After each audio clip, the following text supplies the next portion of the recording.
ఎన్ని కేసులు పెట్టినా ఎన్ని రోజులు జైల్లో ఉంచినా అడుగు వెనక్కి వేసే ప్రసక్తే లేదని తేల్చి చెప్పారు మాజీ మంత్రి అంబటి రాంబాబు. వైఎస్ జగన్ నాయకత్వంలో కూటమిని కూల్చే వరకు తన పోరాటం ఆగదన్నారు. దేవుడున్నాడు, ధర్మమే గెలుస్తుందని చెప్పారు. అన్నింటికీ కాలమే సమాధానం చెప్తుందన్నారు. ఎలాంటి పరిస్థితుల్లోనైనా ఎదుర్కొనేందుకు సిద్ధంగా ఉన్నట్లుగా తెలిపారు.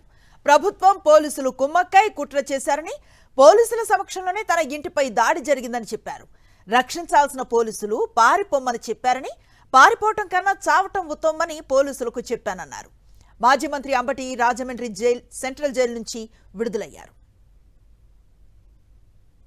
చంద్రబాబు మానిటర్ చేశాడు, లోకేష్ మానిటర్ చేశాడు దాడిని. కరెక్ట్ గా చెప్తున్నా నేను. చంద్రబాబు లోకేష్ మానిటర్ చేశారు దాడిని. 7 గంటల సేపు నా ఇంటి దగ్గర దాడి జరిగింది. 7 అవర్స్ పోలీసులు ఉన్నారు అక్కడ. ఇంతకన్నా ప్రజాస్వామ్యంలో ఏం కావాలి చెప్పండి, నాకు అర్థం కాల. 5 గంటలకు వచ్చి 12 గంటలకు వెళ్ళారు. తెలుగుదేశం కార్యకర్తలనండి, దుండగులనండి, దుర్మార్గులనండి, గంజాయి బ్యాచ్ అనండి, పోలీసులు అందరూ అక్కడే ఉన్నారు. వాళ్ళ సమక్షంలోనే దాడి జరిగింది. పోలీసులు ఏం చెప్పారు తెలుసా? మీకు ఆశ్చర్యపోతారు. సార్ మీరు పారిపోండి సార్, పారిపోండి సార్ అని చెప్పారు. రక్షించాల్సిన పోలీసులు ఆ గంగా వెంకటేశ్వరులు ఆయన తెలుగుదేశం ఆయన పారిపోండి సార్ అంటాడు. మీరు గోడ దిగి వెళ్తారా అని చెబుతున్నాడు నన్ను. గోడ దిగి ఉండకంటే సావటం బెటరాయా అని చెప్పా. అది నువ్వే కదా దాడి చేస్తున్నావు చెప్పా. ఏంది ఇదంతా? అంతా చాలా వికృతంగా ఆటవిక రాజ్యంగా మీరు చేశారు. వీటన్నిటికీ ప్రజాస్వామ్యంలో అన్నిటికీ సమాధానం వస్తుంది ఒక రోజున.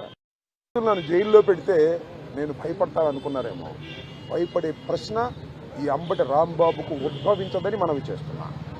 ఎందుకంటే ఈ చంద్రబాబు నాయుడు గారి ప్రభుత్వం వచ్చినప్పుడే జైల్లో ఉండటానికి సిద్ధపడ్డానని కూడా ఈ సందర్భంగా మనవి చేస్తున్నా.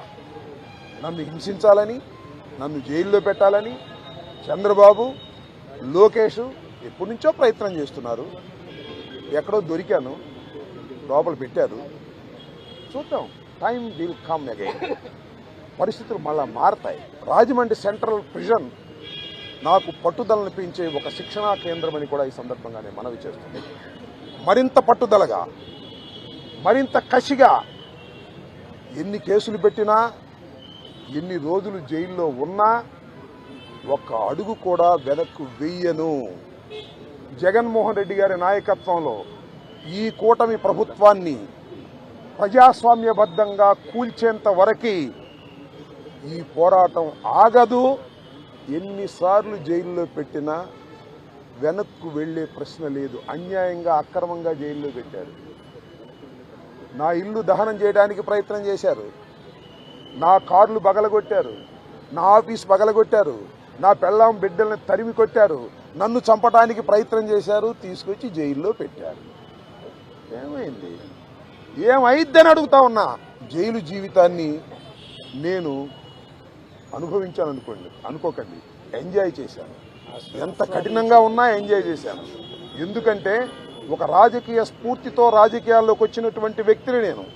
పట్టుదలగా ముందుకు సాగే వ్యక్తిని జైల్లో పెడితే భయపడిపోయే వ్యక్తిని అంతకంటే కాదు. మరింత ధైర్యంగా పోరాట పటిమతో ముందుకు వెళ్లేటటువంటి వ్యక్తిని కూడా మనవి చేస్తున్నా. తెరిచిన పుస్తకం నా జీవితం. నేను మళ్ళా కేసు పెట్టి లోపల ప్రొడ్యూస్ చేస్తే ఆ రకంగా అన్న తగ్గను అని. ఎన్ని కేసులు పెట్టుకున్నా తగ్గను, ఎన్ని రోజులు జైల్లో పెట్టుకున్నా తగ్గను. తగ్గనంటే తగ్గను. ఇప్పుడన్నా ఇంకో కేసు పెట్టాను.